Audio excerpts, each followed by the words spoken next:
Okay, I've got 5 proposals and 3 substantives. Let's just cut to the chase.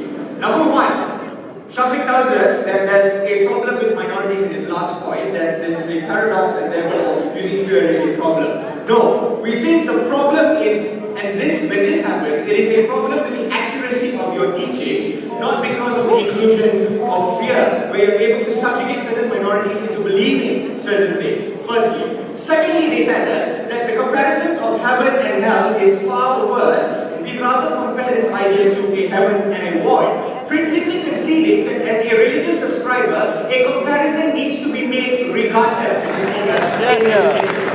Thirdly, they tell us radical interpretations such as jihad will be fundamentally abused under our instance, because if you don't commit jihad, you will go to hell. Shafiq, if that were to be the case, if you don't go to jihad, you will not go to heaven and you will experience a void in the afterlife in your model. So if the comparison to say it's principally still consistent with what we want. Fourthly, Mrs. Speaker, they tell us that social audiences can still be achieved, state laws are there. Fine, it is not mutually exclusive, guys. The idea of state laws even existing is ridiculous because it can still coexist. This debate is not about whether there is a replacement to the laws that don't work with religion. It's about whether fear should be a necessary part of religion to make you recontemplate ideas when there are certain social occurrences that you need to make in your daily life. Because if I were to commit a crime by state law, I'm always going to recontemplate the actions of state laws. Why? Because state laws also predicate on the idea of fear that you will be punished if you violate state law. So we think that is principally consistent. Lastly and finally, they say that wanting to be rewarded is enough. But I've already alluded to this. The converse of their model is that I'm not rewarded, I'm going to experience a fundamental void in my life, which is principally the same that you fear that void, that you want to avoid that very void, as funny as it sounds, which is principally the same, it's just that it exists in different paradigms as what we want in fear. 3 arguments coming from my speech.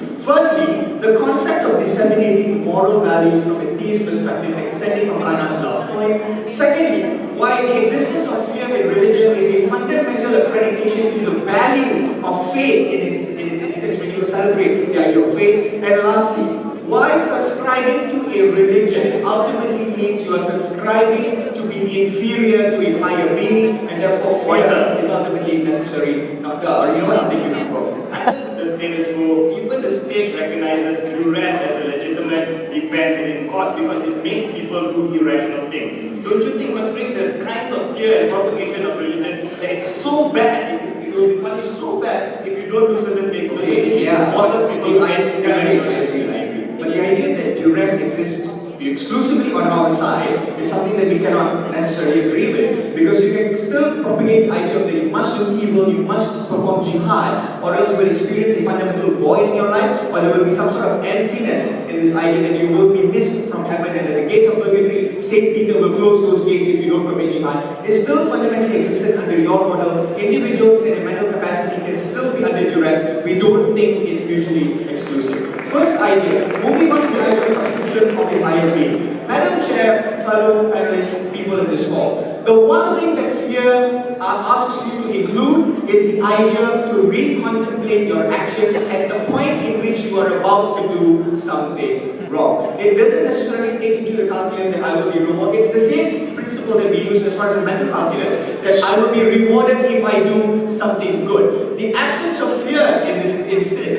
is that there is nothing to fear in the event I want to violate certain social norms, to go against what my very religion preaches, because I don't necessarily inculcate a point of recontemplation and go ahead and do it. What this translates into is fundamental harms to external parties, because the exercisation of those actions has consequences. The idea of recontemplation degrades the possibility of you fully actualizing those actions that can cause those particular harms, and we think that is a necessary fundamental benefit of fear within religion. Secondly, the value of faith. We think that fear provides a legitimate yardstick to define the value of certain moral principles within religion. Why? Because the hierarchy of fear is proportional to the value of those moral teachings. That is why certain people in certain religions fear the idea of eating pork, for instance, but they're very, very comfortable drinking alcohol. These are the types of fears, the hierarchies of fears that are fundamentally proportional to the kinds of moral values that we are able to adjudicate. And the best part is this, here's the clincher. It allows you to make those moral judgments of what you want to do within those very instances. You become the sole adjudicator because you have an informed decision of different forms of values of faith and what you want to follow in those instances.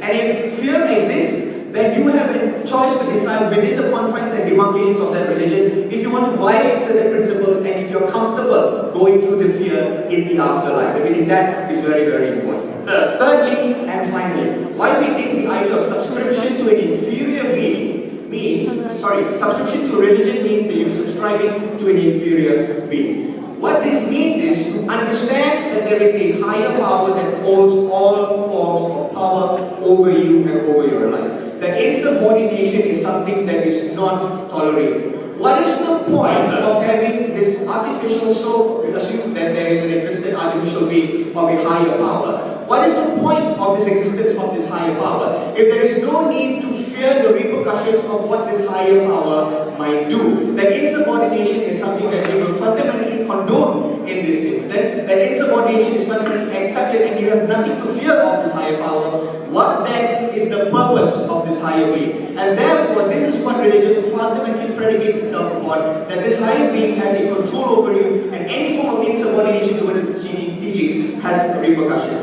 We think, and Kanas already alluded to this, that the journey of life is a fundamental aspect that you are above and beyond everyone else when you subscribe to a particular religion. That life is fundamentally a litmus test of you having informed decisions about what values that you need to subscribe to and what are the repercussions of not subscribing to it. But as far as life and journey is concerned, you still have the ability to either subscribe to those very teachings or become insubordinate if you're fine with that fear. It is a balance. Jesus is a rewarder, but Jesus is also a punisher. The same principles apply on that side. If you talk about a boy, we are very, very proud to